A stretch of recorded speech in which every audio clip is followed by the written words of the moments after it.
yung pagpapatag dito sa ating Manila Bay. Ayan, talagang nilawakan na uli, no? Kasi itong ating dolomite ay parang lumiit yung ano niya. Kaya pinalalapat uli, no? Tuloy pa rin yung trabaho ng ating bako rito. Ayan, inuukay niya yung ating buhangin at nililipat niya rin malapit sa tubig. Kasi yan po yung level natin dati, no? Diyan po talaga yung ating dolomite, no? Sa kaka-adjust ng ating tubig, nakikita na yung ating mga tela, no?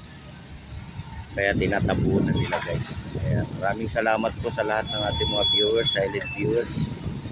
Ayan po si RL TV Vlog. Good morning po sa inyong lahat.